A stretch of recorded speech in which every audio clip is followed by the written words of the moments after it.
Ma rencontre avec, c'est chaque matin la découverte d'une personnalité qui a tapé dans l'œil de l'un des correspondants d'Europe 1 en région. Direction aujourd'hui la côte méditerranéenne du côté de Marseille, où un passionné de la mer aux capacités physiques hors normes organise des voyages de sensibilisation à l'apnée. Rencontre avec Stéphane Mifsud, c'est son nom. Il est recordman du monde de plongée en apnée. Et Nathalie Chevance l'a rencontré pour Europe 1. Quand il n'est pas sous l'eau à s'entraîner pour repousser toujours plus les limites de l'apnée ou à faire partager les beautés du monde du silence, Stéphane Mifsud navigue sur son bateau, un splendide voilier de 16 mètres, l'Explorer. C'est à bord qu'il nous donne rendez-vous, car ce jour-là, il s'apprête à larguer les amarres direction les Baléares, avec un groupe d'apnéistes que notre champion du monde va initier. Lui, l'homme poisson, aux capacités physiques hors normes, 11 minutes 35 secondes sans respirer à force de travail, mais avec aussi des capacités physiques extraordinaires.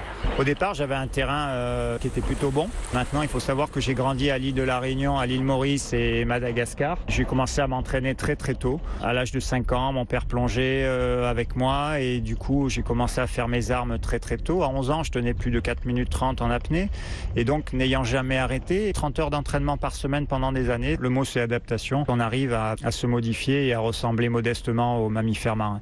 C'est essayer de développer au maximum ses poumons, sa bradycardie, c'est-à-dire la baisse du rythme cardiaque, pour ressembler tout simplement à un dauphin quand il nage. J'ai une capacité pulmonaire qui arrive à près de 12 litres, plus de 2 fois la normale. Donc là, sur l'apnée, c'est quand même dangereux parce que vous devez déplacer le curseur de la vie. Vous vous dites, tiens, moi je vais aller là où aucun être humain n'est allé, enfin, et du moins revenu vivant. Donc psychologiquement, ça demande un énorme travail et physiologiquement également. Et qu'est-ce qu'on ressent? Est-ce que c'est du plaisir? Est-ce que c'est de la souffrance? C'est quoi? Sur le record en lui-même, c'est énormément de souffrance et c'est un peu un instant de vie, ce record. Donc je me prépare pour ce voyage ultime et j'ai tellement d'énergie que la douleur ne devient qu'une information.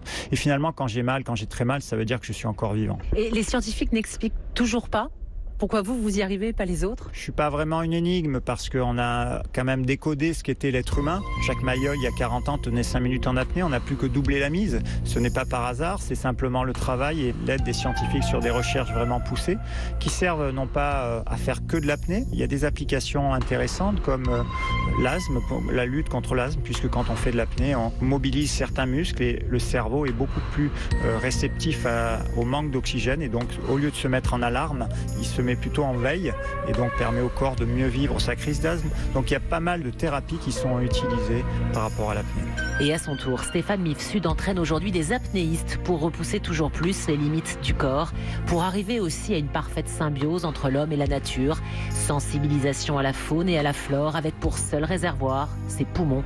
Le reste n'est que contemplation. Effectivement, les apnéistes ont une relation assez particulière avec les grands animaux marins parce qu'on arrive à s'approcher, enfin du moins c'est eux qui viennent au contact. On peut rencontrer des animaux incroyables. J'ai nagé avec des cachalots de 50 tonnes, j'ai nagé avec des baleines de partout dans le monde, des requins blancs, etc. Et quand on reste humble, quand l'être humain reprend sa vraie place, il arrive à communiquer avec ces animaux. Il y a des approches puisque les animaux peuvent venir à 50 cm de vous, vous ouvrir son œil à 1 mètre de votre visage et vous n'avez pas besoin finalement de les toucher pour dialoguer.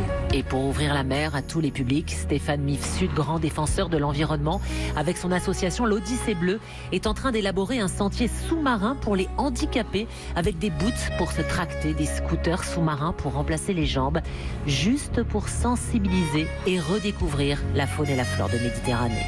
Marseille, Nathalie Chevance, Europe 1.